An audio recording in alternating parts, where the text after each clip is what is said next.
समाधिनिर्धूतमलस्य चेतसो निवेशितस्यात्मनि यत्सुखं भवेत् न शक्यते वर्णयितुं गिरा तदा स्वयं तदन्तःकरणेन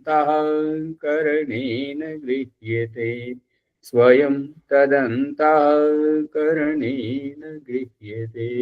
ఓం శాంతి శాంతి శాంతి ఓం. ఈ యొక్క అధ్యాత్మ జ్ఞానగంగా సత్సంగానికి వచ్చేసినటువంటి వారందరికీ నమస్తే, స్వాగతం సుస్వాగతం. భీమరావు గారు, నమస్తే. భీమరావు గారు, శ్యామలయ్య గారు తల్లి శబ్దాన్ని ప్రయోగించరాదు. నపుంసక శబ్దాన్ని ప్రయోగించినప్పుడు తల్లి శబ్దాన్ని ప్రయోగించరాదు.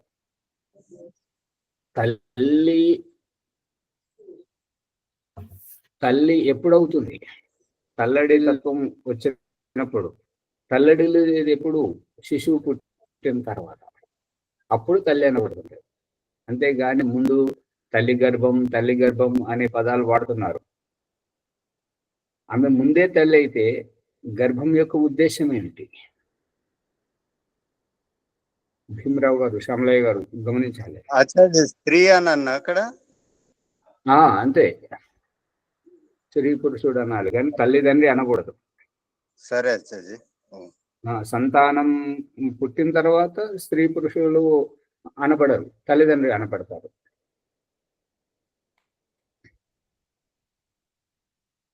ఇంకా విషయం ఇవాళటి ఈ విషయం అయితే అక్రియ ధ్యానంలోనే ఉండాలి. మీరు ఆత్మ వరకు వచ్చేసారు. 2 రోజులు నిరంతరంగా కొనసాగిస్తే ఇంకా బాగుంటుంది.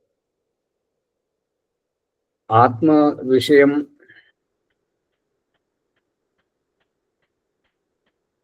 ఇవాళ ఒక మోసం గురించి చెప్తాం. మోసం తెలియదు. చూస్తుండగానే కళ్ళలోంచి కాటుక దొంగిలించి రకం, మనం చూస్తుండగానే నిలువు దోపిడి వైవిధ్యం. ఇది దీని విషయంలో విషయం వస్తుంటే ప్రశ్నించండి, ప్రయత్నిద్దాం. ఈ విషయం బయటకు రావాలి. మా ముని గారు ప్రత్యేకంగా చెప్పారు కాబట్టి, ఆత్మ గురించే చెప్పమని అన్నారు కాబట్టి ఈ నిలువు దోపిడీ అనేటువంటిది కావాలి. మన పట్ల జరుగుతున్నటువంటి దగా అనండి, మోసం అనండి, ఇంక ఏమైనా అనండి, నాకైతే అలా అర్థమైంది. ఏమిటనేది మీరు పూర్తిగా విన్న తర్వాత ప్రశ్నించాలి. ఏంటంటే అన్నం మనం తినేటువంటి అన్నం, వరి, గోధుమ, అరటి, కొబ్బరి, మామిడి, ఏదైతే అన్నపానీయ, మళ్ళీ ఇవాళ వారు ఏమంటారు, శ్యామలయ్య గారా భీమరావు గారా ప్రయోగించారు, అన్నం ద్వారా అంటున్నారు. అన్నం ద్వారానే కాదు, పంచమహాభూతాల గుండా ఏ ఆత్మ యొక్క కర్మలు తీక్ష్ణంగా ఉన్నట్టయితే, ఇప్పుడు ఉదాహరణకు దేశ విదేశాల్లో ఉన్నటువంటి మనము అనుకోకుండా, ఒకరేమో ఉద్దేశపూర్వకంగా ఇంటికి పోతున్నారు, మరొకరేమో అమ్మ నాన్న పిలిచారు కాబట్టి పోతున్నారు, ఇంకొకటి అక్కడ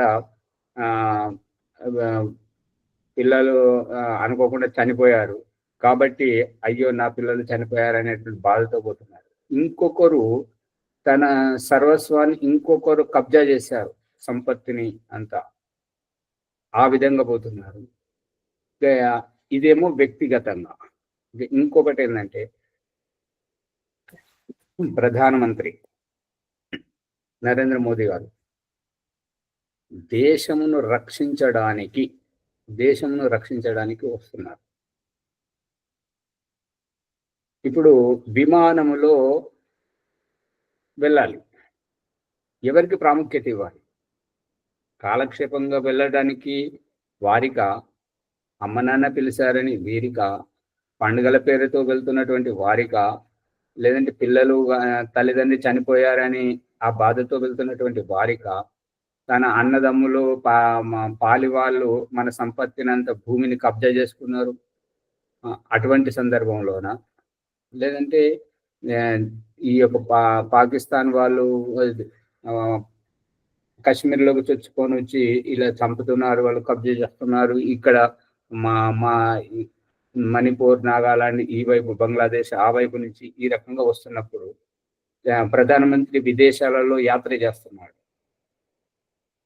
ఆ యాత్రలో ఈ సమాచారం అందింది. బంగ్లాదేశ్ నుంచి ఇటువైపు నుంచి, పాకిస్తాన్ నుంచి అటువైపు నుంచి అట్లా వస్తున్నప్పుడు ఎవరికి ప్రాముఖ్యత ఇవ్వాలి? ఈ యొక్క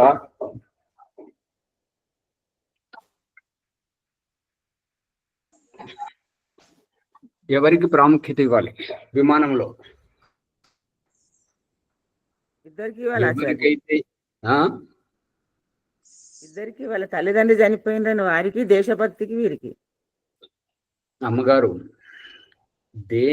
ఏదైతే ఎక్కువ ప్రయోజనకరంగా ఉంటుందో దాని గురించి. ఇవన్నీ వ్యక్తిగతంగా ఉన్నాయి కాబట్టి వీరికి ఎవరికి ప్రాముఖ్యత ఇవ్వకపోయినా నడుస్తుంది. కానీ ప్రధానమంత్రికి దేశం, అతడు వచ్చి నిర్ణయం తీసుకోవాలి కాబట్టి దేశాన్ని రక్షించాలి. దేశం ఉంటేనే మనం ఉంటాం, దేశం లేకపోతే మనం ఎక్కడ ఉంటాం? అందుకని ముందు ప్రధానమంత్రికి ప్రాముఖ్యత ఇవ్వడం జరుగుతుంది. అందు గురించి ఎవరి టికెట్ నైనా రద్దు చేయొచ్చు. తల్లిదండ్రులు చనిపోయింది కాబట్టి వాళ్ళకి. అవును, ఎవరినైనా రద్దు చేయొచ్చు, ముందు ప్రధానమంత్రి వెళ్ళాలి. మొదలు వారికి ఆచార్య, అది ఆ తర్వాత ఈ రకంగా. కాబట్టి అన్నపానీయాల ద్వారా, అన్నం ద్వారా, ఈ పండ్ల రసాల ద్వారా, వాయువు ద్వారా, మరియు సూర్యరశ్మి ద్వారా ఏ విధంగానైనా వెళ్ళొచ్చు. వెళ్ళిన ఏ ఆత్మ అయినా శుక్రరూపం దాల్చాల్సిందే. శుక్రరూపం దాల్చి గర్భాధానం. ఇప్పుడు భీమరావు గారు తప్పుడు శబ్దాలను ఎక్కువ పట్టుకుంటున్నారు. తల్లి గర్భాధానం, తల్లికి గర్భాధానం ఏముంటుంది? అది పురుషుని శరీరంని స్త్రీ గర్భాశయానికి జీవాత్మను పయనింపజేయడం గర్భాధారం. గర్భంలో చేరుకున్న తర్వాత గర్భాశయం అనబడుతుంటుంది. జాగ్రత్తగా పదాలను వాడాల్సి వస్తుంటుంది భీమరావు గారు. ఏంటంటే మళ్ళీ మీ శబ్దాలు ఎలా ఉంటున్నాయంటే ఏరుకు తిన్నట్టుగా ఉంటున్నాయి. శబ్దానికి మధ్య సంబంధం అనేటువంటిది, నిరంతరత అనేటువంటిది కనబడట్లేదు. మిగతా వాళ్ళంతా ఎలా చెప్తున్నారు చూడండి, అది గమనించాలి. విరామం చాలా ఇస్తున్నాడు. అదే దాని గురించి అదే మిగతా వాళ్ళంతా ఎలా ధారాప్రవాహంగా చెప్తున్నారు. ఆ పద్ధతిని మీరు పాటించండి, చాలా బాగుంటుంది. చెప్పే విషయం లోతుగానే చెప్తున్నారు, కానీ కొద్దిగా శబ్దాలు వస్తున్నాయి. ఆ శబ్దాలు సవరించవచ్చు, కానీ భాష చెప్పేటువంటి పద్ధతి ఎలా ఉండాలంటే నిరంతరంగా ధారా ప్రవాహంగా ఉండాలి. అందుకని జీవాత్మ ఇప్పుడు అక్కడ చెప్తున్నాడు కదా, బృహదారణ్యకోపనిషత్తులో చెప్తున్నాడు ఏంటంటే, చనిపోయినటువంటి ఆత్మ పునర్జన్మకు ఎలా వెళ్తుంది, ఎంతసేపట్లో వెళ్తుంది, ఎంత కాలానికి వెళ్తుంది అనేటువంటి దానికి ఏం చెప్తున్నాడంటే, ఒక గడ్డిపోచ మీద నడుస్తున్నటువంటి గడ్డి చిలక ఇట్లా పాదం తీసి పాదం మోపడానికి ఎంత సమయం అయితే పడుతుందో అంత సమయంలో వెళ్తుంది అనగానే దీని అభిప్రాయం ఏంటంటే, అక్కడ మా మృత శరీరం, అది మరణాసన్న శరీరం నుంచి బయటకు వచ్చి ఇక్కడ తల్లి గర్భం నుంచి, స్త్రీ గర్భం నుంచి పుట్టుకొస్తుందా? కాదు కదా. ఆ యొక్క మరణాసన్న శరీరం నుంచి బయటకు వచ్చినటువంటిది వాయువు ద్వారా అయినా, శ్వాస ద్వారా అయినా వెళ్ళవచ్చు, అన్నపానీయాల ద్వారా అయినా వెళ్ళవచ్చు. ఏ రకంగానైనా పురుషుని శరీరాన్ని ఆశ్రయించి అక్కడ శుక్ర రూపం దాల్చి అక్కడ స్త్రీ యొక్క గర్భాశయానికి వెళ్ళాలి. దారి అదే, ఇంక ఏ దారి లేదు. కాబట్టి ఈ తల్లి గర్భము అనడానికి లేదు. మళ్ళీ అన్నము ద్వారానే అని మనము బండ గుర్తుగా పట్టుకున్నట్టయితే మోసపోతాం అన్నమాట. ఎందుకంటే పరిశోధన జరిగేటప్పుడు ఈ పరిశోధనలో శ్వాస పీల్చుకోవడం, శ్వాస ద్వారా వాసనలను మనల్ని పసిగట్టింపజేస్తున్నాడు భగవంతుడు. నోట్లో పోయే ప్రతి అన్నంను నోటి మీద ఉన్నటువంటి ముక్కుతోటి శ్వాస తోటి అది మంచిది, ఎటువంటిది, రుచికరంగా ఉంది అనేది ఆ వాసనతోటి పసిగట్టిస్తున్నాడు. కాబట్టి ఆ శ్వాస ద్వారా వెళ్ళేటువంటిది. ఇంకా ఒక్కొక్కరికి ఈ శ్వాస ఎట్లయితే వెళ్తుంటుంటుందో ఒక్కొక్కరికి ఈ గొంతులో ఈ గొంతులో ఈ గవద బిళ్ళలు టాన్సిల్స్ అంటుంటారు. గవద బిళ్ళలు ఎవరికైతే పెరుగుతూ ఉంటుంటాయో పెరుగుతూ గొంతు మూసుకపోతే, గొంతు ఆపరేషన్ చేయాల్సి వస్తే వారికి అన్నం ఇచ్చేటువంటి ముక్కు ద్వారానే. పైపేసి ఇస్తారు, గమనించారా లేదా? అవునా దాని గురించి ఆచార్య సందేహము. అన్న ఔషధుల ద్వారా కాక ఇప్పుడు శ్వాస ద్వారా కూడా వెళ్తాడా జీవుడు? అన్న ఔషధులు, ఈ యొక్క పానీయం, పాలు గాని, ఈ యొక్క పండ్ల రసాలు గాని, అన్న పానీయాలు ఔషధమైన అన్నం కిందికి వర్తిస్తుంది. రసతత్వం మరియు శ్వాస దీంతో వినియోగింప చేస్తున్నాడు కదా. పతంజలి మహర్షి చెప్తున్నటువంటిది ఏంటంటే, ఈ స్థూల ఆహారం గనక మనం సేవిస్తే ఈ స్థూల ఆహారం మలమూత్రాన్ని తయారు చేస్తుంటది కాబట్టి మలమూత్ర విసర్జన గురించి యోగికి, సమాధిస్థమైనటువంటి యోగికి అవి విసర్జన గురించి సమాధి నుంచి బయటకు రావాల్సి వస్తుంటది. బయటకు వచ్చేసి ఆ నివృత్తి అయిన తర్వాత మళ్ళీ సమాధి స్థితిలోకి, పూర్వస్థితికి రావాలంటే ఇంకా చాలా సమయం పోతుంటది. కాబట్టి ఈ సమయం కాలక్షేపం వ్యర్థంగా అవుతుంటది. కాబట్టి ఈ యొక్క అన్నపానీయాలను కంటకు ఉపేక్ష పిపాస నివృత్తి అని చెప్పిన తర్వాత మళ్ళీ ఏమంటున్నాడంటే అబ్బక్షో వాయుభక్ష అప అంటే అపం సరతి ఈ యొక్క అప అంటే తరళముగా ఉండేటువంటిది, తరించకపోయేటువంటి దాన్ని తరళ పదార్థం. ఆ తర్వాత వాయుభక్ష,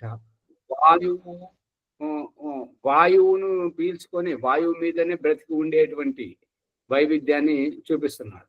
ఇప్పుడు స్థూలాన్నం తిన్నప్పుడు చూడండి, కేవలం తరళ పదార్థం సేవించినప్పుడు చూడండి, ఆ తర్వాత చివరికి వాయువు సేవన చేసినప్పుడు చూడండి. సూక్ష్మత తీసుకెళ్తున్నప్పుడు ఘన పదార్థము, ద్రవ పదార్థము, వాయు పదార్థం.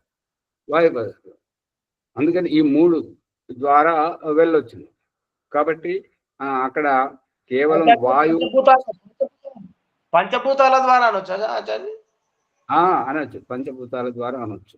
ఇప్పుడే ఏంటంటే ఈ యొక్క జల చికిత్స, సూర్యకిరణ చికిత్స ఇది ఉన్నాయి కాబట్టి, వేదాలలో చెప్పబడింది కాబట్టి వెళ్ళడానికి జీవాత్మ ఏ రకంగా వెళ్ళినా పురుషుని యొక్క శుక్రస్థానానికి చేరుకోవాల్సిందే. పునర్జన్మ కోసం వెళ్ళేటువంటి ఆత్మ, ఇంకా వేరే దారి లేదు.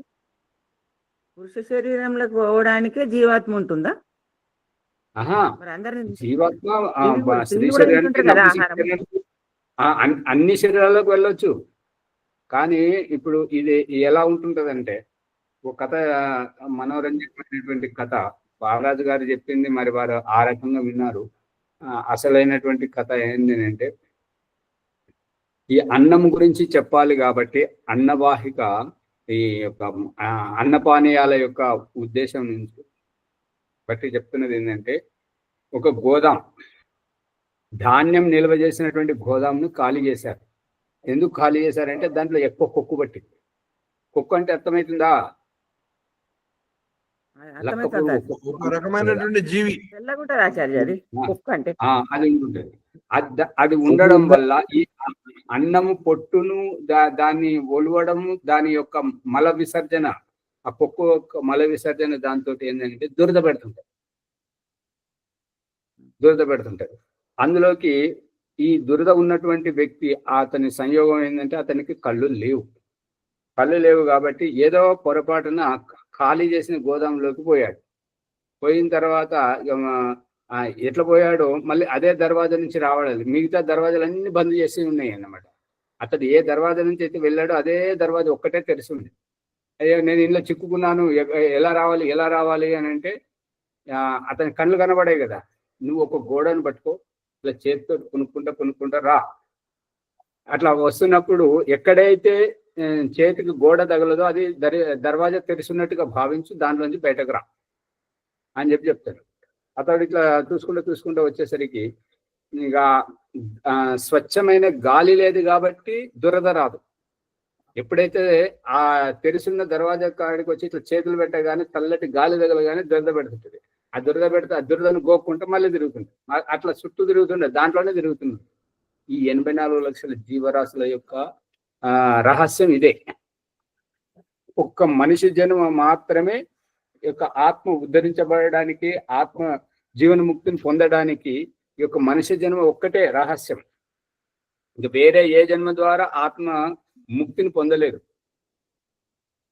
అందుకబట్టి ఈ మనిషి జన్మలోకి వచ్చినప్పుడు మనం సాధన చేయాలి. సాధన చేసినప్పుడు అప్పుడు మనము ఈ యొక్క ఆత్మ ద్వారా, శరీరం ద్వారానే, ఈ యొక్క మానవ శరీరం ద్వారానే మనం జీవన్ముక్తిని పొందొచ్చు.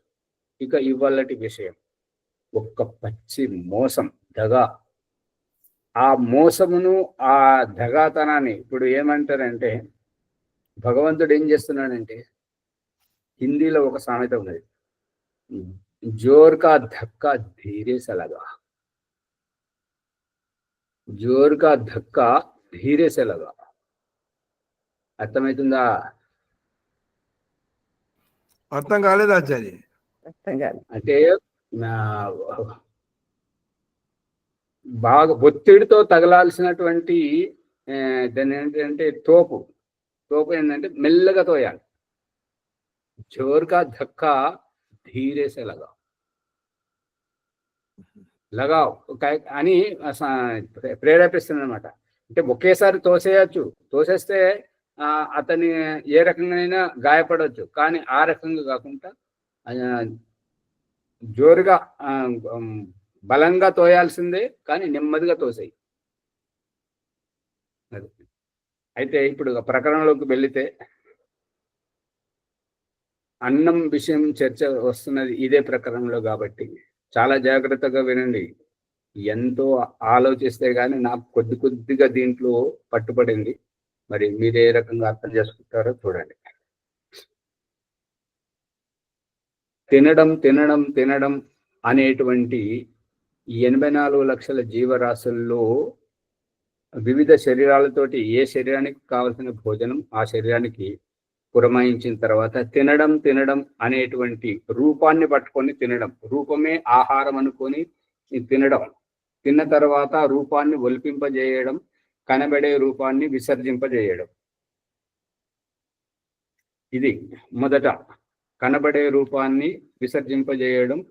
మొదట రూపం పట్ల భ్రాంతిని పోగొట్టడం, రూపం పట్ల భ్రాంతిని పోగొట్టి అన్నం యొక్క అన్నరసాన్ని గ్రహింపజేయడం. ఆ అన్నరసముతో తయారైనటువంటి ఈ దేహాన్ని చావులో చనిపోజేసేటప్పుడు లేదా జీవన్ముక్తిని పొందేటప్పుడు ఈ దేహాన్ని విడువజేయడం, వదిలింపజేయడం. ఉద్దేశం ఏంటంటే నువ్వు దేహం నుంచి బయటకు రావాలి. నువ్వు ఏ అన్నమైతే ఇది నాది, ఇది నా ఆహారం అని ఎంత ఉత్సుకతతోటి నువ్వు తిన్నావో, ఆ తిన్నటువంటి రూపం, అరటిపండు రూపం కానివ్వండి, పంచపక్షాల పరమాన్నం కానివ్వండి, పండ్లు కానివ్వండి, పానీయాలు, పాలు, వెన్న, పన్నీరు, ఏ రకంగానైతే కనబడే రూపం. వడ్ల గింజ మాదిరిగా. వడ్ల గింజ ఏంటి? పొట్టు పోతుంది కదా. పొట్టు దేనికి లేదు, అన్నిటికి ఉన్నది కదా పొట్టు. వడ్ల ఇటుకు ఉనక ఉండదా అట్లా అంటున్నా? కవచం ఉంటదండి, ప్రతిదానికి కవచం ఉంటది కదా. భగవంతుడు కవచం లేకుండా ఏ ఆహార పదార్థాన్ని చేయడట్లేదు. ప్రతిదానికి పెసరదానికి లేదా, గోధుమ దానికి లేదా, బియ్యానికి లేదా, దంపుడు బియ్యానికి లేదా, ప్రతిదానికి ఉన్నది. కాజుకు లేదా, బాదాంకు లేదా, ప్రతిదానికి ఉన్నది. జొన్నలకు, మక్కలకు అన్నిటికి ఉంటది. ఉంది కానీ ఉన్న ఆత్మ కూడా ఉంది కదా కవచం. పొర స్థూలంగా కనిపిస్తుంది ఆచార్య. అది వస్తున్నది, అక్కడికే వస్తున్నాం. ముందు ఇది వినండి, ఇది బయటకు రానివ్వండి విషయాన్ని. అన్నం రూపాన్ని ఒలిపింపజేస్తున్నాడు ఈ యొక్క మలమూత్రం ద్వారా. ఆ తర్వాత అన్నరసం ద్వారా మనం వంట పట్టించుకున్న అన్నరసంతో ఏదైతే శరీరాన్ని చూపిస్తున్నాడో ఆ శరీరాన్ని కూడా ఒలిపిస్తున్నాడు. నువ్వు శరీరం కాదు, నువ్వు శరీరంలో ఉండవలసిన వాడవే, కానీ నువ్వు శరీరము కాదు. శరీరంలో ఉండవలసింది ఎంతవరకు అంటే ఒక పరిధి వరకే. యాత్ర చేస్తున్నప్పుడు యాత్రికుడు వాహనంలో ఉన్నప్పుడే యాత్రికుడు అనబడతాడు, దారిలో ఉన్నప్పుడే యాత్రికుడు అనబడతాడు, కానీ గమ్యం చేరిన తర్వాత యాత్రికుడు అనబడడు కదా. నువ్వు నా బిడ్డవు, నా చెంతకు చేరాలి. నువ్వు ఈ దేహం వాడివి కాదు, ఈ దేహం పరిసరాలకు వర్తించే వాడివి కాదు. నువ్వు నా బిడ్డవు, నా చెంతకు రావాలి, నా దగ్గరికి రావాలని చెప్పేసి భగవంతుడు ఈ దేహాన్ని నుంచి ఆత్మను వేరుగా చూపిస్తున్నాడు. అంటే భగవంతుడు చూపించేది నిజమే అయితే ఈ తినడం ఏంటి, తాగడం ఏంటి, విసర్జించడం ఏంటి? బ్రతికినన్నాళ్ళు మలమూత్ర విసర్జన, ఇక చనిపోయేటప్పుడు దేహ విసర్జన. ఈ విసర్జన యొక్క ఉద్దేశం ఏంటి? నువ్వు ప్రతిదీ వదలాలి. నీకు నేనే ఆశ్రయం కావాలి, నువ్వు నా చెంతకే చేరాలి. పట్టుపడుతుందా? అర్థమవుతుందా ఆచార్య? ఇంకా ఎవరు మాట్లాడలేదు. ఆచార్య, ఆహార పదార్థాలను పైన పొట్టును వదులుతూ ఎట్లా వదులుతున్నావు, ఈ దేహాన్ని కూడా అట్లా వదిలి నా దగ్గరికి రా. అంతే కదా చెప్తున్నటువంటి రహస్యం అంతా అదే. ముందు అలవాటు అయ్యే వరకు నేను అన్నం తింటున్నాను అనేటువంటి అన్న రూపమును బదిలింపజేస్తున్నాడు. ఆ తర్వాత అన్నంతో తయారైనటువంటి ఈ దేహమును బదిలింపజేస్తున్నాడు. అంటే దీని అభిప్రాయం ఏంటి? ఆచార్య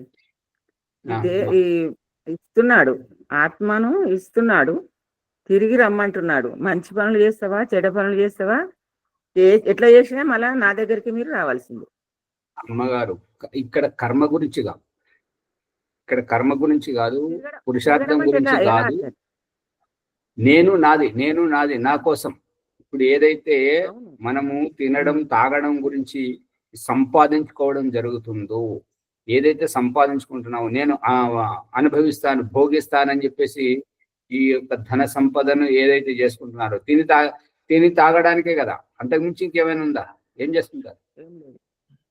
పట్టుకుపోయేది ఏం లేదు కదా. బట్టలు కట్టుకుంటే ఆ బట్టలను సైతం కాలంతో మన్నికైనవి కాబట్టి కాలంతో చెల్లుబాటు చేయించి ఆ బట్టలను చీకిపోజేస్తున్నాడు, చినిగిపోజేస్తున్నాడు. ఆ చింపుల్లోంచి మనల్ని బయటకు రాజేస్తున్నాడు.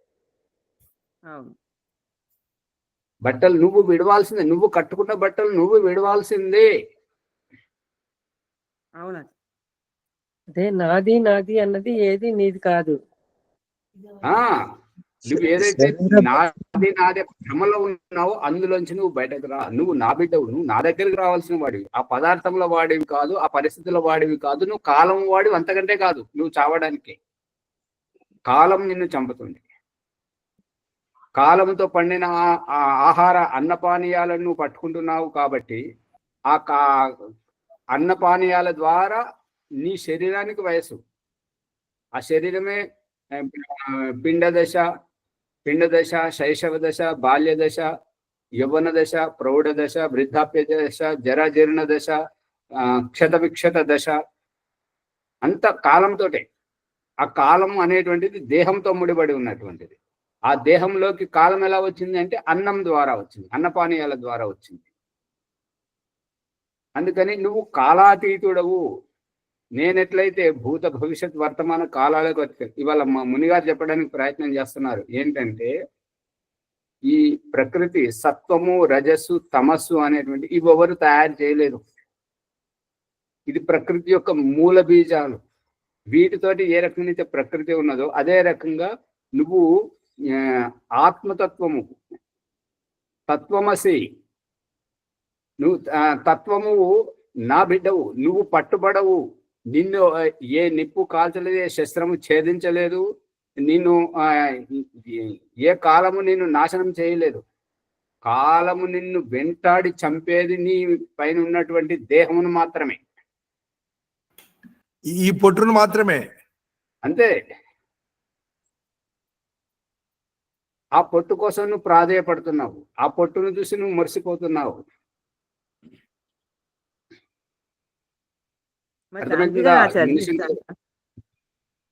అమ్మా, కథంతా దాని కొరకే కదా. ఈ అజ్ఞానాన్ని తొలగించడం ఇది మోసమా కాదా చెప్పండి? నాకైతే మోసం లాగానే అనిపించింది. అంటే మోసమే. ఆ చిన్న పిల్లవాడు అల్లరి చిల్లరగా ఆడుకోవడానికి అతనికి ఆ వస్తువు కావాలి, అంతే. అది ఇస్తేనే అతను శాంతిస్తాడు, ఇవ్వకపోతే అల్లరి చిల్లరి చేస్తాడు. కాబట్టి అతనికి ఆ వస్తువు ఇచ్చి దాంతో ఆడించి అతడు అలసిపోగానే అతన్ని పడుకోబెట్టడానికి తల్లి ఎట్లయితే ప్రయత్నం చేస్తుందో, భగవంతుడు సైతం ఈ దేహాల నుండి ఇప్పుడు గాలించి బియ్యాన్ని తీసి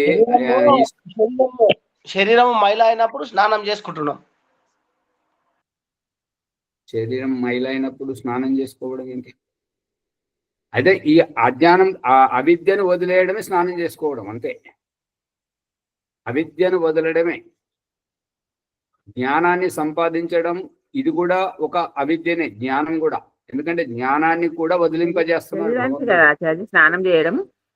అవును, శరీరానికి శరీరమే. అమ్మగారు తొందరపడకండి. శరీరానికి కాదు. పండ్లు తోమేది ఎవరు? చెవిలో గుబులు తీసేది ఎవరు? స్నానం చేసేది ఎవరు? నేను ఆత్మను. ఇప్పుడు బండికి ఇంట్లో బూజు పట్టింది, చెత్త పడింది, ఇల్లును శుభ్రం చేసేది ఎవరు? ఇంటి కోసము మనమా, మన కోసం ఇల్లా? ఏది మాట్లాడారు? మన కోసం ఇల్లు అని అన్నప్పుడు ఆ ఇంట్లో మనం ఉండాలి అని అంటే మనం శుభ్రం చేసుకోవాలి, అంతే కదా. ఎందుకంటే దేహం ఉన్నప్పుడు దేహాన్ని శుభ్రం చేసే దాని గురించి, స్నానం దాని గురించి. అంతేగాని దేహానికి స్నానం చేస్తే ఆత్మ పవిత్రం ఎట్లా అవుతుంది?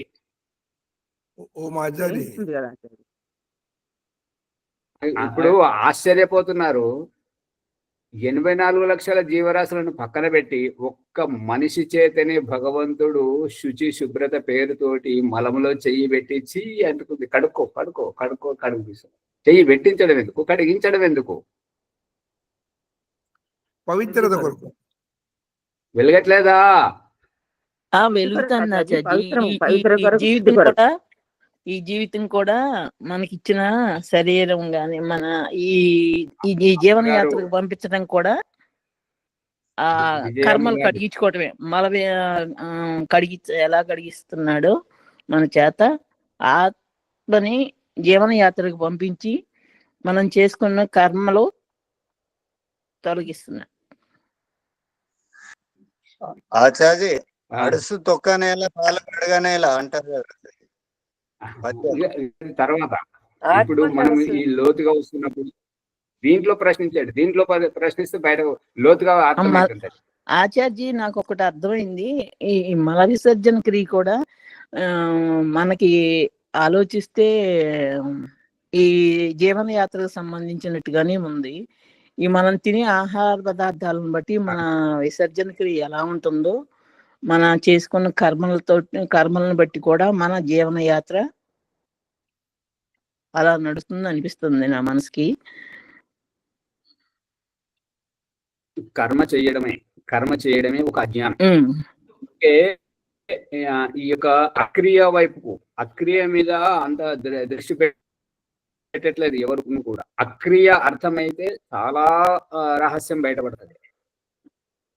ఈ అక్రియ లోపల చేస్తున్నటువంటిది ఏంటి అంటే క్రియారహితం అయిపోవడం. క్రియ చేస్తేనే కదా మనకు సంస్కారాలు వచ్చేటువంటివి. ఆ సంస్కారాలు అనుభవించడానికి ఇంకొక శరీరం కావాలి, ఇంకొక జన్మ కావాలి కదా. గురించి క్రియారహితం అయిపోవడం. ముక్కు తీసిన తర్వాత గోడకి ఎందుకు రాస్తారు, చెయ్యి ఎందుకు కడుక్కుంటారు, మల విసర్జన చేసిన తర్వాత కడగడం ఏంటి? ఇంకా మిగతా 84 లక్షల జీవరాశులు ఏవైతే ఉన్నాయో అవి విసర్జన చెయ్యట్లేదా? వాటికి కడగాల్సిన అవసరం లేదా?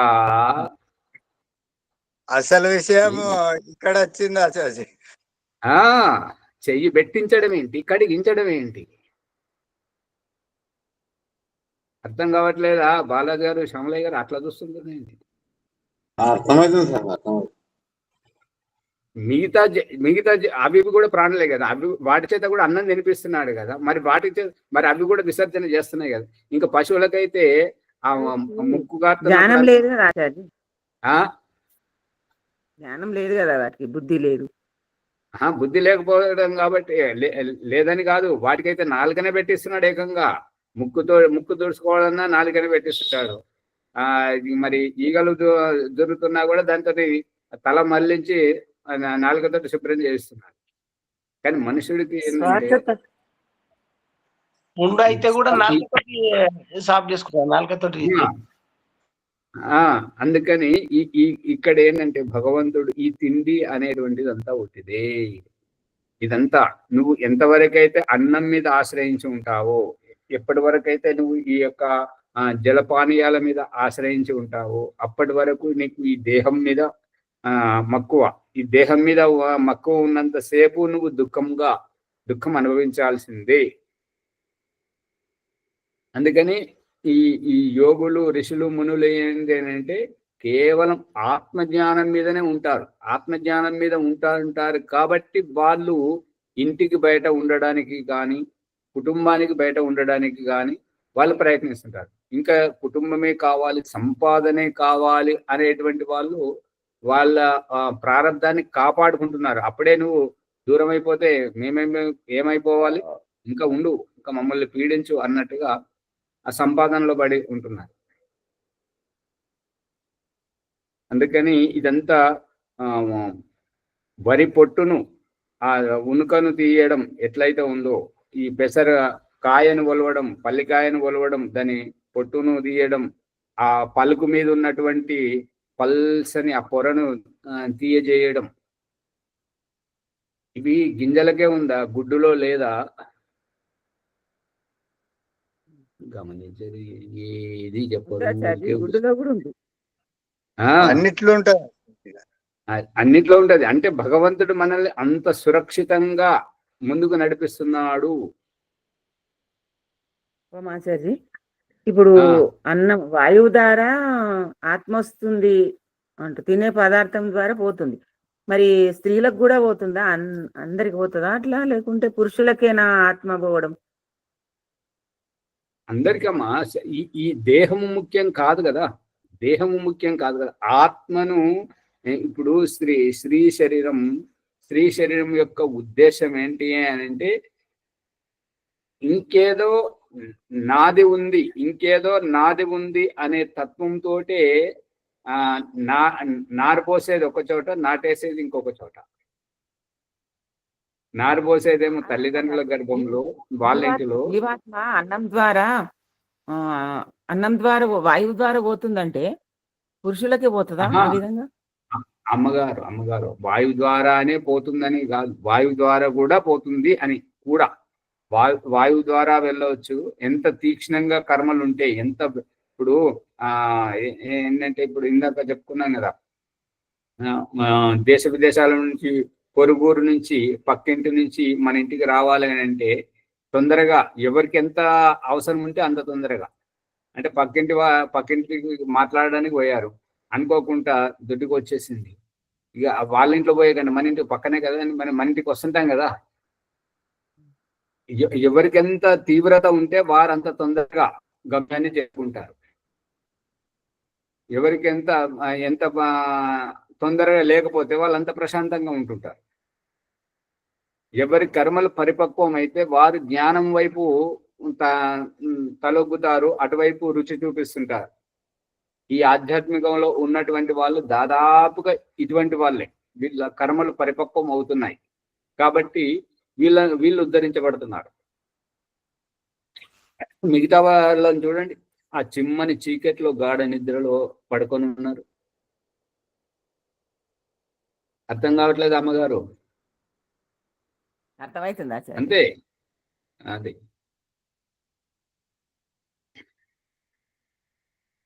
ఇంకేమైనా సందేహం ఉంటే అడగండి, తెలిసినంత వరకు చెప్తాను. ఏం సువర్చలమ్మ గారు ముఖం కనబడకుండా ఉండిపోతున్నారు, బాలరాజు గారు దాక్కుంటున్నారు ఎందుకు?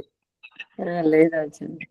ఆచార్య వరలక్ష్మి గారు ఆత్మనే నిలుపుకోవద్దు. నిర్ణయించుకుంటుందా జన్మకి రావటం ఆత్మనే నిర్ణయించుకుంటుందా జన్మకి రావటం అనేది, పరమేశ్వర తత్వం అనేది? అమ్మగారు పట్టి పట్టి పంగనామాలు పెట్టడం అంటే ఏమన్నాడు? ఇష్టం లేని పని చేయించడం అనే కదా. ఇప్పుడు ఈ శ్యామలయ్య గారు చేసేది అదే అన్నమాట. శ్యామలయ్య గారు పట్టి పట్టి పంగనామాలు పెడుతున్నాడు. అది ఈ ఆన్లైన్ లో ఉన్నవారికి వాళ్ళని అడగాల, స్వామి వాళ్ళని అడగాల అంటుంది. నేను అన్నాను, వాళ్ళని కాదు, ముందు మన ట్రస్ట్ వాళ్ళు మనం నిలబడాలి. పిల్లలలాగా, ముగ్గురాళ్ళలాగా, ఇంటికి ఈ బలమే పునాదిరాళ్ళలాగా మనం నిలబడ్డ తర్వాత వాళ్ళు పైనుంచి వారు సహకరిస్తారు. అంతేగాని మనమే వాళ్ళకు చూపుతున్నాం అంటే మనం పనికిరాను, మనం ఉపయోగపడతలేదో అని కదా. ఏం శ్యామలయ్య గారు? మన ఇంటిని గట్టిగా చేసుకోవాలంటే ముందు మనం పునాది రాయిలాగా మనం నిలబడాలి కదా. మనమేమో బాధ్యత లేకుండా బయటకు పోతున్నాం. బయట వాళ్ళని తెచ్చి ఇంట్లో కూర్చుండే పెడితే వాళ్ళకు బాధ్యత అప్పగిస్తే ఇప్పుడు మన ఉనికి లేనట్టే కదా. శ్యామలయ్య గారు, బాలరాజు గారు మాట్లాడరు, ఏ ఊరితో కూర్చుంటారు.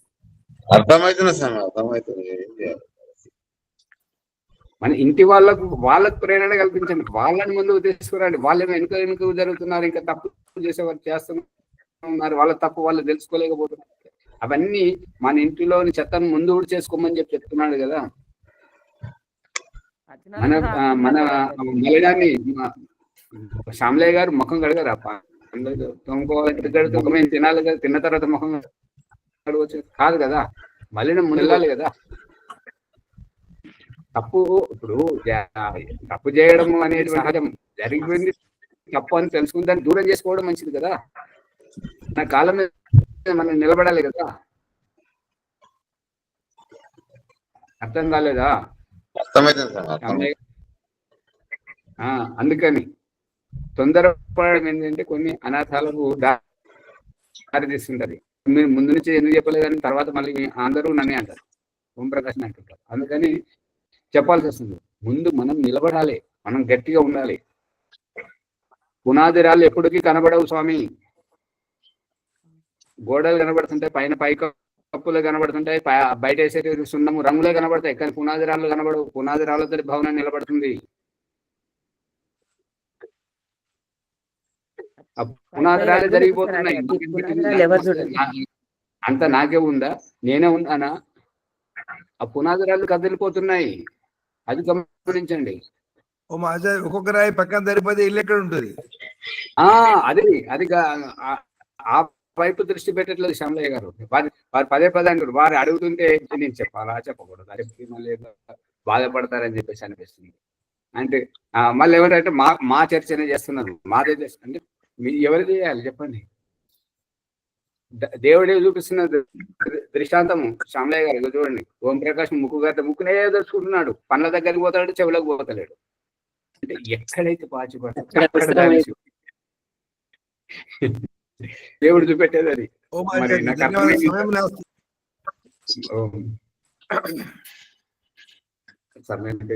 మరి నాకు నాది మిడిమిడి జ్ఞానం, నాకు అర్థమైనంత మీకు చెప్తున్నాను. మీరు ఎలా అర్థం చేసుకుంటారా? మాకు పెద్దగా తెలుస్తుంది ఆచార్య, ఇంకా ఎక్కువ తెలుస్తుందా? ఏమో ఏ పుట్టలో ఏ బాగుందో ఎవరికేం తెలుసు అమ్మగారు. కానీ ఏ సంకేతంతో ఎవరి జ్యోతి వెలుగుతుందో, జీవన జ్యోతి వెలుగుతుందో, ఎవరు ధరించబడుతుంటారో ఎలా తెలుస్తుంటారు? అందుకని ఇప్పుడు శ్యామలయ్య గారు తోటి వారు ఇంకా చాలా రావాలి, చాలా లోతుగా ఆలోచించాలి ప్రతి విషయాన్ని. సరే మునిగారు, ఆచార్య ఓంప్రియ గారు ధన్యవాదములు. జ్ఞానగంగా ఆధ్యాత్మిక విద్య. ఒక్క నిమిషం మునిగారు, శ్యామలయ్య గారు, మునిగారు ఒక్క నిమిషం. అది శ్యామలయ్య గారు పునాది రాళ్ళు కదిలిపోతే ఇల్లు కాపాడాలన్నప్పుడు ఆ రాయి కాకపోతే ఇంకో రాయిని పెట్టాలా వద్దా? పెట్టాల్సి వస్తుంది అది. మరి అది వేరేది రావద్దు నేను ఉండను అంటే ఇల్లు కాదు, కావాలి, ఏదో ఒకటి చేయాల్సి వస్తుంది తప్పకుండా. మరి మురళి గారు ఎందుకు ఈ డబ్బులు ఇవ్వడానికి ఎందుకు ఆపేశారు అంటే వారు చూసింది ఏంటంటే నెలకు ఇంత ఆదాయం వస్తున్నది కదా, వాళ్ళు చూసుకుంటున్నారు కదా, నేను ఎందుకు ఇవ్వాలి, నేను ఇచ్చిన దానితో వారికి ఏమాత్రం సరిపోతలేదు, వాళ్ళు నడుస్తుంది, ఇంత వస్తుంది అనేటువంటి దాని మీద దృష్టి పడింది కాబట్టి వెనుక తగ్గారు. ప్రతి కదలిక, ప్రతి ఒక్క వ్యక్తి ఆలోచన మనకు కనబడుతుంటది. సరిగా వ్యక్తిగత విషయాలు వదిలేసి ముని గారు ముందు తీసుకెళ్ళి. ఓకే, ఆచార్య ఓంబ్రి గారికి ధన్యవాదాలు. ఈరోజు ఆత్మ విషయం పరిశీలన లోతుగా చిన్న చిన్న ఉదాహరణలతో మనకు అర్థం చేయించారు. ఈ అనంత విషయం లోపల ప్రతి పదార్థమును ఒక విధమైనటువంటి పొరతోటి కప్పి మనకు తినిపిస్తున్నాడు పరమాత్మ. ఏ పదార్థం కూడా కవచం లేకుండా లేదు. కవచం పెట్టిస్తున్నాడు, కవచం తినిపిస్తున్నాడు, మన దాన్ని విసర్జింపజేస్తున్నాడు. ఆ విసర్జన, కవచం పెట్టడం, విసర్జింపజేయడం ఎందుకు అంటే పవిత్రత కొరకు. నేను పరమ పవిత్రుని, నా దగ్గర నా కొడుకు రావాలంటే పరమ పవిత్రుడై రావాలా, అక్కడ రహస్యం.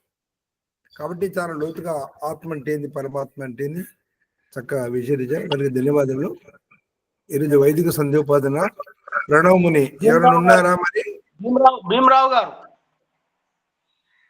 భీమరావు గారు చేపిస్తారండి? చేపిస్తాం. చేయించండి. సమయాన్ని దృష్టిలో పెట్టుకోవాలా. ఇప్పుడు తొందరగా చేపిమంటారా? తొందరగా సమయాన్ని దృష్టి పెట్టుకొని ఒక రెండు మూడు మంత్రాలకు, ప్రకరణాలకు అర్థం చెప్తూ 10 నిమిషాల వరకు 10 వరకు చేయించండి. ఓం ధన్యవాదాలు.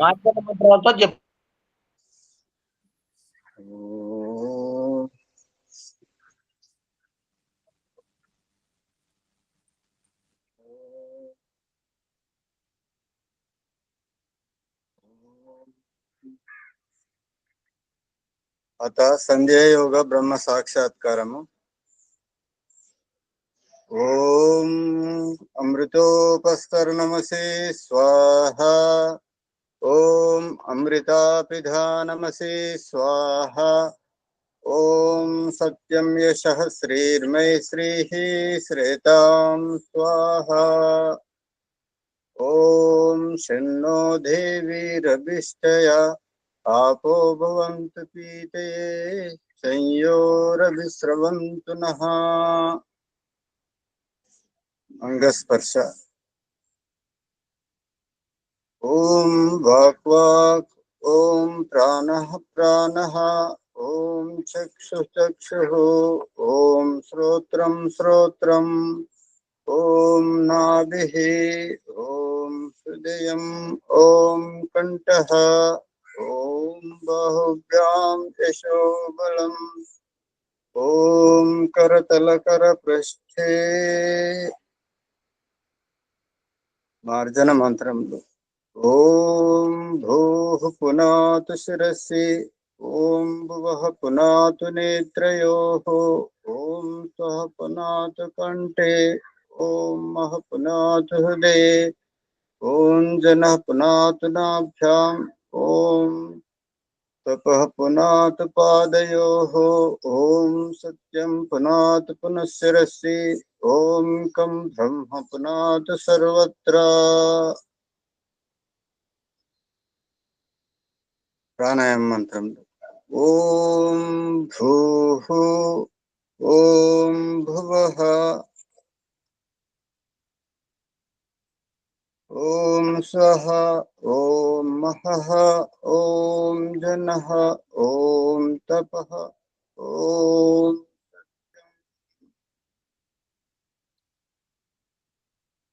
దయానంద సరస్వతి వ్యవహారికంగా చూపించిన అష్టచక్రముల ఆత్మ సాక్షాత్కారం. ఓం భూః ఓ ప్రాణదాత ఈశ్వర సందేశం. పునాతు శిరస్సి దుఃఖదాయక ప్రారబ్ధం అనే నీ పూర్వజన్మ కర్మ ఫలాన్ని పవిత్రం చేసుకో, పునీతం చేసుకో. జీవాత్మ ప్రార్థన. ఓం భూహు ఓ దుఃఖ వినాశక ఈశ్వర సందేశం. పునాతు నేత్రయోహో ఓ జీవాత్మ, నేత్రం దర్శన కంటికి కనపడిన దృశ్యము మరియు నీ ప్రజ్ఞా బుద్ధి అంటే ఇది బాగుంది అది బాగాలేదనే మూల్యాంకన బుద్ధి. బుద్ధి యొక్క అసంతృప్తియే నీ దుఃఖానికి కారణం. కాబట్టి రెండిటి మధ్య తటస్థ సంతృప్తికర సాక్షిభూతంగా నిలకడగా ఉండుము. జీవాత్మ ప్రార్థన. ఓం స్వహ ఓ స్వయం సుఖ స్వరూప ఈశ్వర సందేశం. పునాతు కంటే కంటకూపే క్షుత్ పిపాస నివృత్తి యోగ దర్శనం. అంటే కంఠంలోని గుంత కదలికలపై ప్రత్యేక ధ్యాస పెట్టి నీ ఆకలి దప్పికల పట్ల అసంతృప్తిని తగ్గించి జయించు. ఆ ఆకలి దప్పికల నివృత్తి సంతృప్తికర స్వయం సుఖానందమే నీ జీవన్ముక్తి మోక్షావస్థకు సోపానం. జీవాత్మ ప్రార్థన. ఓం మహః ఓ మహిమాన్విత మాయా స్వరూప ఈశ్వర సందేశం. పునాతు హృదయే ఆధ్యాత్మ పురోగతికై దైవం పట్ల నీ భ్రమ నివృత్తి చేసుకో. నీ హృదయాంతఃకరణంలోని నీ దైవ సాక్షాత్కార దర్శనం చేసుకో. జీవాత్మ ప్రార్థన. ఓం జనః ఓ జగన్నాయక, ఈ జన్మ జరామరణ అంతరార్థం ఏమిటి స్వామి? ఈశ్వర ఉవాచ. పునాతునాభ్యాం నాభిచక్రే కాయ వ్యూహ జ్ఞానం. యోగ దర్శనం 2వ అధ్యాయం 29. అంటే నాభి చక్రంలో సంయమనంతో ఈ తిని త్రాగి విసర్జించడం ఏమిటి అని విచారిస్తే మన శారీరక జన్మల అంతరార్థం బోధపడుతుంది. నాభిర్మే చిత్తం విజ్ఞానం యజుర్వేదం 20వ అధ్యాయం 9వ మంత్రం. అనేక విధాలుగా స్మరించుకునే వ్యవహారిక జ్ఞాన విజ్ఞానము దేహం మధ్యలో ఉన్నది. జీవాత్మ ప్రార్థన. ఓం తపః ఓ పరాత్పర, ఈ తపస్సు అంతరార్థం ఏమిటి స్వామి? ఏమిటి? ఈశ్వర సందేశం. పునాతు పాదయోహో ఓ జీవాత్మ, నీ జన్మ జరామరణ దుఃఖదాయక స్థితి నుంచి నిన్ను నీవు ఉద్ధరించుకో. ఎట్లంటే ఇమమే గంగే యమునే సరస్వతీతి. ఋగ్వేదము 10వ అధ్యాయము 75వ మండలం 5వ మంత్రం. అంటే దేహం లోపల ఇడా పింగళ అనే 2 నాడుల శ్వాస ప్రశ్వాసల జీవాత్మను క్రింది నుంచి పైకి లేచిన అవగాహనను, కనపడని నిప్పు ఇక్కడున్నదని, కనపడని ఆ పొగను భౌతిక వ్యవహారికంగా ముక్కుకు వాసన చూపిస్తున్న దృష్టాంతం. తోలు పిస్తోలుతో మాయా గుండును పేల్చి ముక్కుకు వాసన ద్వారా దేహి ఆత్మకు తెలియజేయడం గమనార్హం. సందేహ నివృత్తి. సందేహం. పాదయోహో అంటే పాదముల వద్దన, నివృత్తి కాదు. జంగాభ్యాం పదాభ్యాం ధర్మో అస్సి విశురాజా ప్రతిష్ఠిత. యజుర్వేదము 20వ అధ్యాయము 9వ మంత్రం. భాషార్థం.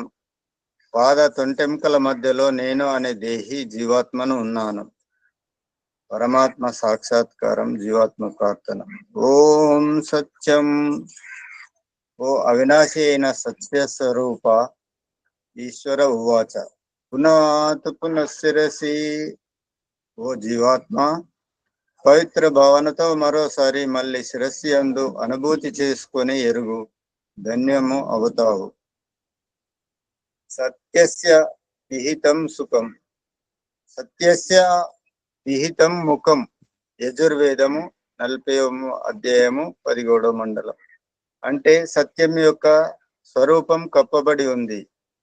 యో అసో ఆదిత్యే పురుష సో అసౌ అహం. యజుర్వేదము 40వ అధ్యాయం 17వ మండలం. అంటే ఆ సూర్యునిలో తెల్లగా కనిపిస్తున్న ప్రకాశ స్వరూపుడను స్వరూప పురుషుడను నేను. పురీషం వసానః సుకృతస్య లోకే తత్ర గచ్చ యత్ర పూర్వే పరేతః.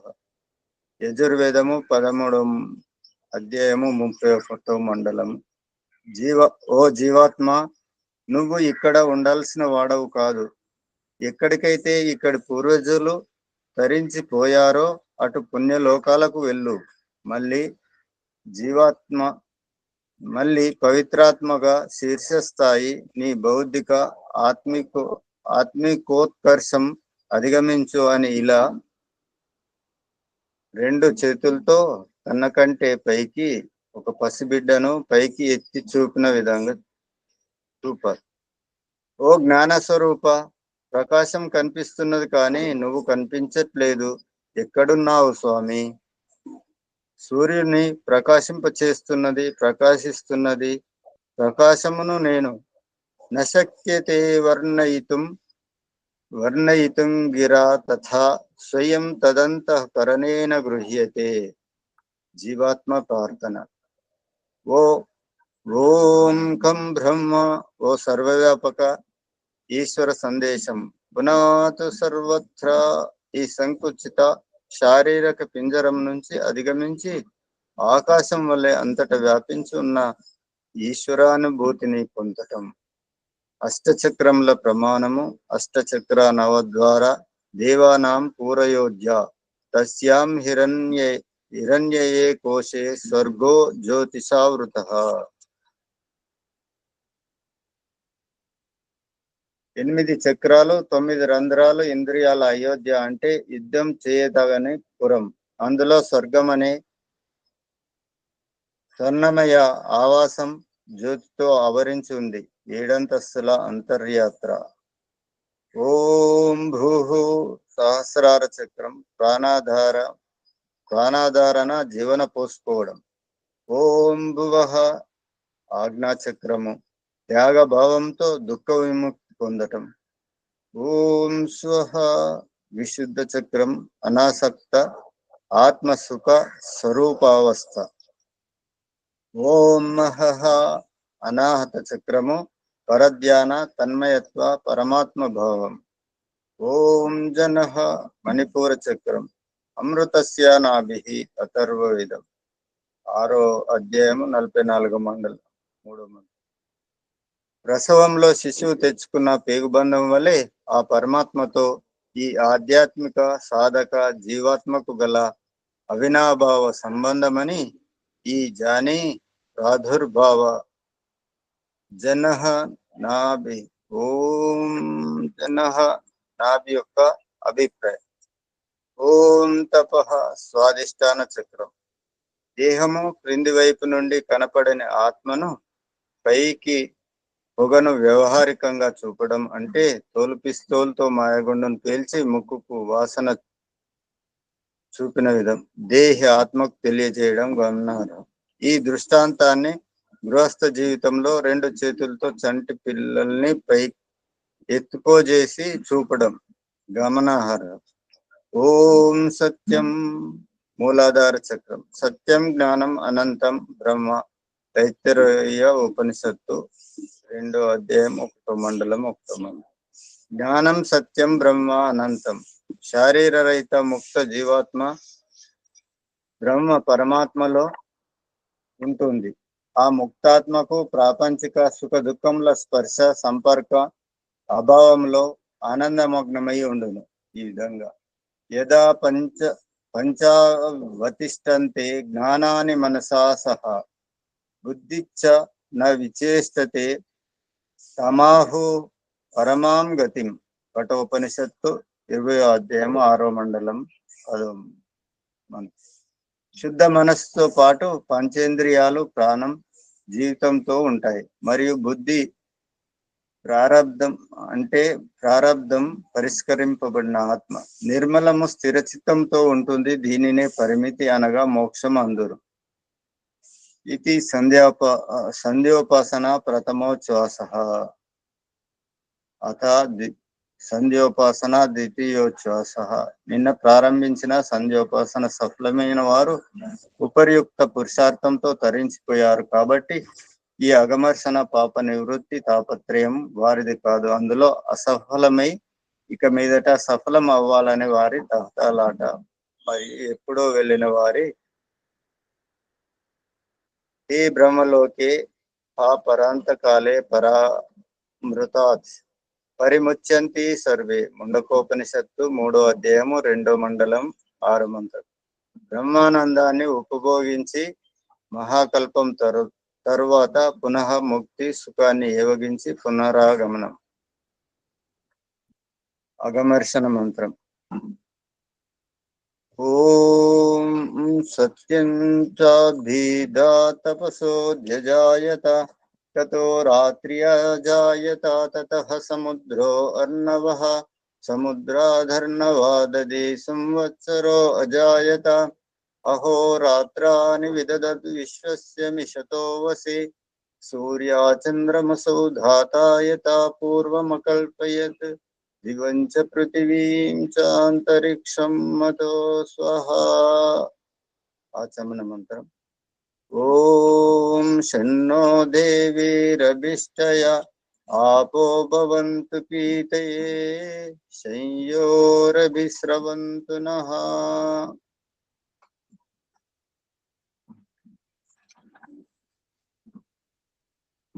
మనసా పరిక్రమ ప్రకరణం.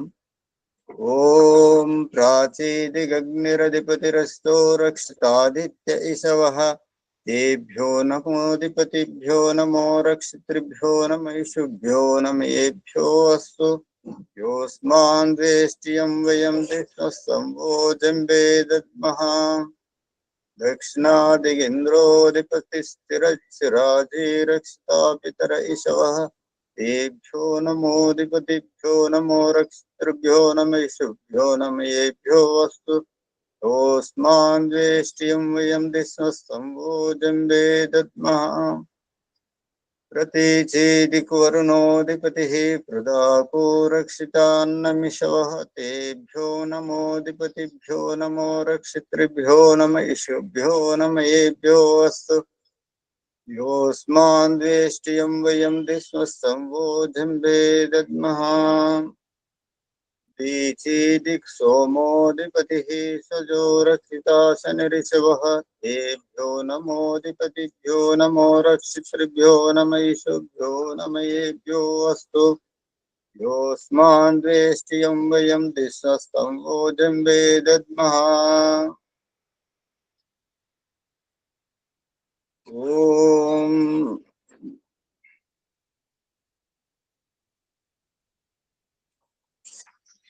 ధ్రువాదిక్ విష్ణురధిపతిః కల్మాషగ్రీవో రక్షితా వీరుదయశవః తేభ్యో నమోధిపతిభ్యో నమో రక్షితృభ్యో నమైషుభ్యో నమయేభ్యో అస్తు. యోస్మాన్ వేష్ట్యం వయం దిష్ణస్తంభోజంబే దద్మః. ఊర్ధ్వాదిక్ బృహస్పతిరధిపతిః క్షిత్రో రక్షితా వర్షమిషవః తేభ్యో నమోధిపతిభ్యో నమో రక్షితృభ్యో నమైషుభ్యో నమయేభ్యో అస్తు. యోస్మాన్ వేష్ట్యం వయం దిష్ణస్తంభోజంబే దద్మః. ఉపస్థాన ప్రకరణం. ఓం జాతవేదసే సునవామ సోమమరాతీయతో నిదహాతి వేదః సనః పర్షదదితి దదతి దుర్గాని విశ్వా నావేవ సింధు దురితాత్యాగ్నిః.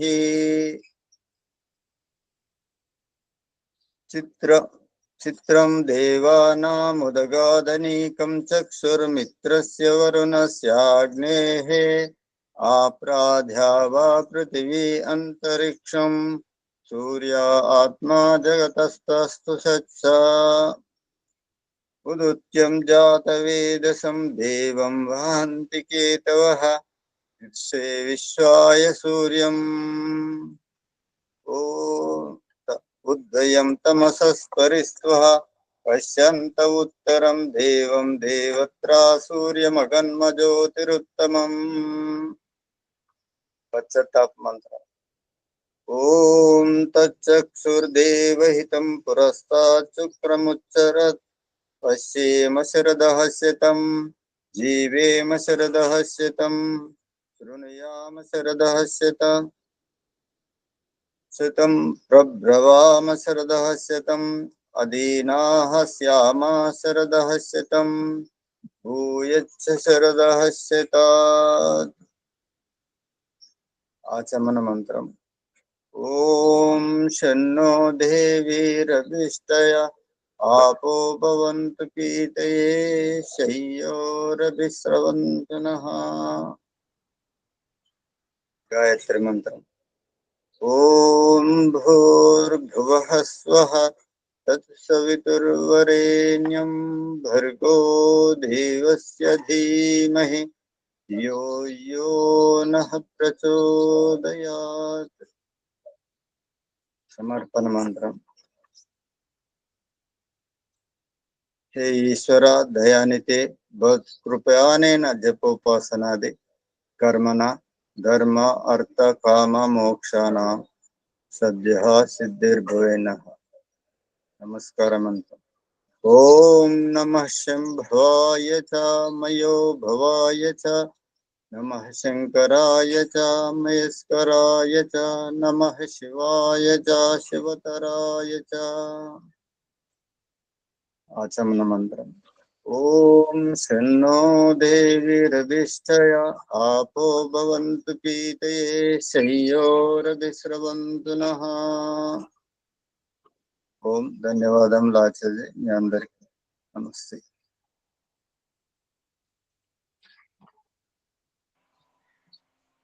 ఓం శాంతి పాఠం. ఓం ద్యో శాంతిరంతరిక్షగం శాంతి పృథివీ శాంతి లోపదయ శాంతి వనస్పతయే శాంతి విశ్వే దేవా శాంతిర్బ్రహ్మ శాంతి సర్వగం శాంతి శాంతిరేవా శాంతి సామా శాంతిరేది. ఓం శాంతి శాంతి శాంతి. సర్వేభ్యో నమో నమః. ఆచార్య నమస్తే. అందరికీ నమస్కారం. ఓం నమస్తే ఓం నమస్తే ఆచార్య. సర్వేభ్యో నమో నమః. నిన్నటి వీడియో అప్లోడ్ కాలేదా ఆచార్య? ఆచార్య ఆచార్య నిన్నటి వీడియో రాలేదా ఆచార్య? మ్యూట్